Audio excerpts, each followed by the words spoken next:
Brought to you by TechnoSpark 20 series smartphones. I'm superhuman.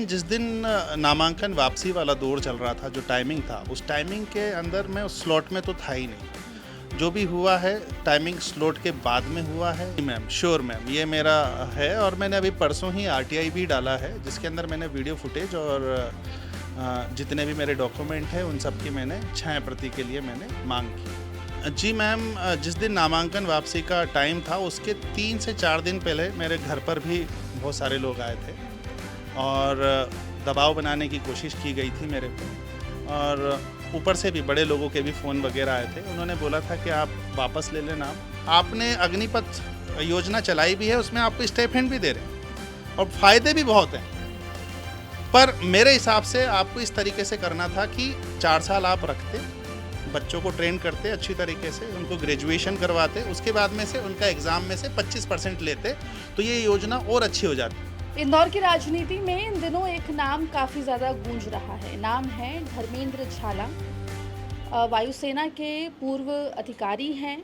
और निर्दलीय प्रत्याशी के रूप में खड़े हुए थे लोकसभा चुनाव में। नामांकन रद्द हो गया, जिसके बाद कलेक्टर कार्यालय के बाहर धरने पर भी बैठे थे। और धर्मेंद्र झाला जी इस वक्त एमपी तक पर हमारे साथ मौजूद हैं। उनसे जानेंगे उस दिन क्या हुआ था और अब आगे उनकी रणनीति क्या होगी। धर्मेंद्र जी, पहले तो बहुत बहुत स्वागत आपका एमपी तक। थैंक यू मैम, और जय हिंद कि आप मेरे पास में आए। बहुत बहुत धन्यवाद कि आप मेरे पास में आए मैम। तो मैं बताना चाहूँगा कि क्या क्या हुआ उस दिन। जिस दिन नामांकन वापसी वाला दौर चल रहा था, जो टाइमिंग था, उस टाइमिंग के अंदर मैं उस स्लॉट में तो था ही नहीं। जो भी हुआ है टाइमिंग स्लॉट के बाद में हुआ है या कैसे हुआ, ये तो मुझे पता चल ही नहीं पा रहा है एग्जैक्टली क्या हुआ। मैं केवल अपने फ्रेंड्स के साथ में, अपने मित्रों के साथ में और मेरी फैमिली के साथ में मैं अपना चुनाव चिन्ह लेने के लिए आया हुआ था। तभी मुझे पता चला कि मेरा नाम तो है ही नहीं, नामांकन वापसी के अंदर ही मेरा नाम ले लिया गया है और चुनाव चिन्ह वगैरह जो देना था उसमें मेरा नाम है ही नहीं। तो मैम आई गोट पजल्ड होने के बाद में जब मैंने अंदर पता किया तो मेरे फर्जी सिग्नेचर के द्वारा किसी प्रस्तावक ने मेरे नाम जो नामांकन है वो वापस से ले लिया। तो आपका ये आरोप है कि आपके फर्जी साइन किए गए वहाँ पर? जी मैम, श्योर मैम, ये मेरा है और मैंने अभी परसों ही आरटीआई भी डाला है, जिसके अंदर मैंने वीडियो फुटेज और जितने भी मेरे डॉक्यूमेंट हैं उन सब की मैंने 6 प्रति के लिए मैंने मांग की।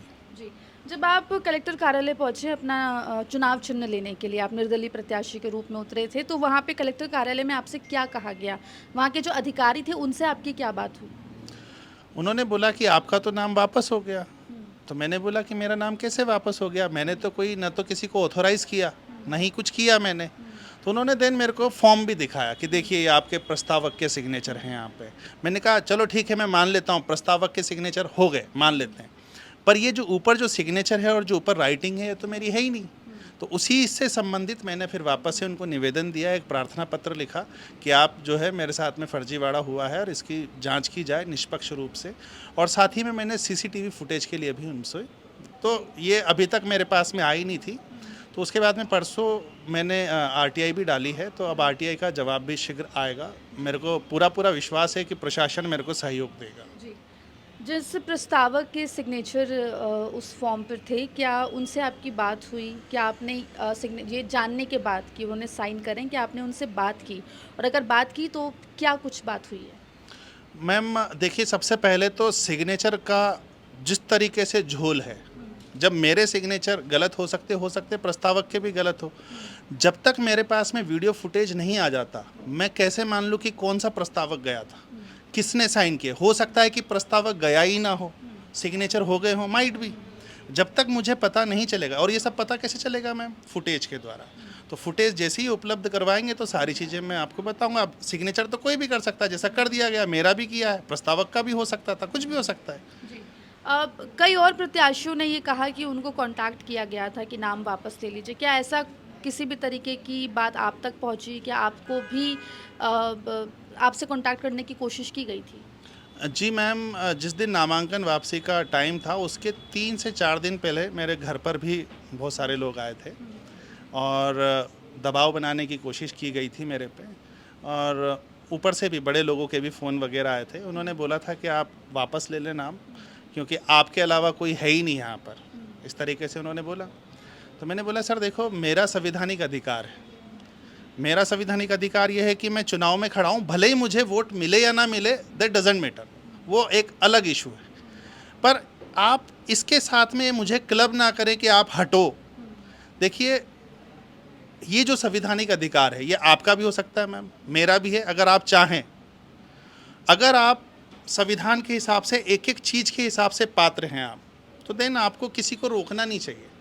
और मैं पात्र था, पर इन्होंने ज़बरदस्ती, जो भी वो तो फुटेज आने पर ही पता चलेगा, ज़बरदस्ती मेरे को पुल किया गया, मुझे पीछे खींचा गया। एक तरीके से आप देखिए कि एक तरीके से तो आप ये हल्ला मचाते हैं कि आप फौजियों के साथ में हैं, फौजियों के लिए आपने ऐसी बड़ी बड़ी चीज़ें की, बातें की, और एक तरफ आप क्या कर रहे हैं, फौजी का ही बैंड बजा रहे हैं, लेग पुलिंग कर रहे हैं, जो कि बिल्कुल सरासर कथनी और करनी में अंतर है दोनों में। ऐसा नहीं होना चाहिए। तो मेरे पास में एक दिन पहले दबाव आया था, 3-4 दिन पहले, तो मैंने साफ उनसे मना कर दिया कि देखो मैं फ़ौजी हूँ, मैं पीछे नहीं हटूँगा। दूसरे दिन फिर मेरे पास में एक विशेष दल के सैन्य प्रकोष्ठ से लोग आए थे, उन्होंने भी बोला कि आप पीछे हो जाओ। मैंने बोला नहीं सर, मैं फ़ौजी हूँ, मैं आगे बढ़ूँगा। जब ये सारी चीज़ें नहीं हो पाई तो उन्होंने फिर ये घिनौना कृत्य किया है, जो कि रियली में निंदा की चीज़ है। ठीक है। कांग्रेस मैदान में नहीं है चुनाव में, आप निर्दलीय प्रत्याशी होते, लेकिन आपका नामांकन जो है वो जो है रद्द हो गया या वापसी हो गई, जो भी उसे कहेंगे। कांग्रेस अब नोटा को लेकर प्रचार कर रही है कि नोटा एक ऑप्शन हो सकता है, तो इसे आप कैसे देखते हैं? देखिए मैम, जो नोटा का कॉन्सेप्ट 2013 में आया था, अच्छा कॉन्सेप्ट था। एक नोटा को एक निर्दलीय उम्मीदवार के रूप में देखा जा सकता था, जिसका कोई दल नहीं था। पर अभी तक नोटा के ऊपर पूरी तरीके से कोई रूल नहीं आया है। कहीं पर कई ऐसी जगह है जहां पर वापस से चुनाव भी हैं, जिसमें नोटा का परसेंटेज ज़्यादा मिला है, तो चुनाव भी हुए हैं वापस से। तो कुछ सटीक डेफिनेशन नहीं है नोटा की। अब कांग्रेस किस हिसाब से चाहती है कि नोटा अगर ज़्यादा आ गया, हो सकता है कि कुछ नियम बने, कुछ नियम निकालें, वो हो सकता है, ये भविष्य के गर्त में रहेगा। पर बाकी नोटा का मतलब है कि एक प्रत्याशी है, ये डिजिटली एक प्रत्याशी है। अगर आपको कोई पसंद नहीं आ रहा है, ऊपर वाले जितने भी उम्मीदवार हैं, तो देन एक नोटा का ऑप्शन हो सकता है। अब इससे संबंधित जो नियम और जो कायदे हैं वो निर्वाचन आयोग और जो बड़े लोग हैं वही तय करेंगे। इसके बारे में तो मुझे इतना ही पता है कि कई जगह पर चुनाव निरस्त भी हुए हैं, और अभी कितना परसेंटेज आएगा कि वापस से चुनाव हो, इसके बारे में मुझे ज़्यादा जानकारी नहीं है, क्योंकि इंटरनेट पर कोई जानकारी उचित रूप से उपलब्ध नहीं है। आप पूर्व सैनिक रहे हैं, एक योजना जो है सेंट्रल गवर्नमेंट की काफ़ी चर्चा में रही है, अग्निपथ योजना। अग्निवीर उन लोगों को कहा जाता है, उन स्टूडेंट्स को, या जो उसमें उसके तहत फ़ौज में भर्ती होते हैं। काफ़ी बवाल है उसको लेकर, कांग्रेस के अपने आरोप हैं, विपक्ष के अपने आरोप हैं। एक पूर्व सैनिक होने के नाते आप अग्निपथ योजना को कैसे देखते हैं और आपका टेक इस पर क्या है? देखिए मैम, अग्निपथ योजना के बारे में कई पॉजिटिव रेस्पॉन्स भी हो सकते हैं, कई नेगेटिव रेस्पॉन्स भी हो सकते हैं, और वो हर एक का मत अलग अलग है। पर जो मेरा निजी मत है, जो मैं बता रहा हूँ कि अग्निपथ योजना में जो 4 साल के लिए जो कैंडिडेट जा रहे हैं, उनको केवल आप ग्रेजुएशन वाली डिग्री देते हैं। मान लीजिए 4 साल आप इस तरीके से बोलते कि हम आपको ग्रेजुएशन की डिग्री देंगे, आप हमारे पास में आए, फिर ग्रेजुएशन की डिग्री देने के बाद में से फिर हम आप में से चूज़ करेंगे कुछ लोगों को। तो इससे 2 फ़ायदे होते हैं मैम। पहली चीज़ तो ये होता कि जो पेरेंट्स हैं उनके ऊपर बर्डन कम हो जाता। आपको एग्ज़ाम पास करना है और आपको ग्रेजुएशन करने का टाइम मिल गया, तो बहुत सारे पैसे आपके कम हो जाते। साथ ही में वो जो 4 साल जिसमें ग्रेजुएशन ये कर रहे थे, उसमें इनको मिलिट्री ट्रेनिंग भी मिलती, तो ये बाहर आने के बाद में बहुत ज़्यादा यूज़फुल रहते हैं। अभी क्या है कि आपने अग्निपथ योजना चलाई भी है, उसमें आपको स्टाइपेंड भी दे रहे हैं और फ़ायदे भी बहुत हैं। पर मेरे हिसाब से आपको इस तरीके से करना था कि 4 साल आप रखते, बच्चों को ट्रेन करते अच्छी तरीके से, उनको ग्रेजुएशन करवाते, उसके बाद में से उनका एग्ज़ाम में से 25% लेते, तो ये योजना और अच्छी हो जाती। इसमें आपको स्टाइपेंड देने की ज़रूरत भी नहीं पड़ती, जो भी मिनिमम 30 से 40 हज़ार रुपये है, और भर भर कर लोग बाग आते। ये मेरा निजी मामला है। बाकी जो भी हुआ है, ये तो सरकार ने जो डिसाइड किया है वो सही है उनके हिसाब से। ठीक है। आपने अभी आरटीआई फाइल किया है, आरटीआई का जवाब अगर मिलता है तो उसके बाद आपकी रणनीति क्या होगी? देखिए आरटीआई का जवाब मिलने के बाद में मैंने हाई कोर्ट के अंदर हम लोगों ने इलेक्शन पिटीशन डालने के लिए बोला है हाई कोर्ट के आदेश के अनुसार। तो हम हाई कोर्ट में डालेंगे इलेक्शन पिटीशन, और इलेक्शन पिटीशन डालने के बाद में जो भी एविडेंस चाहिए कोर्ट को वो हम देंगे।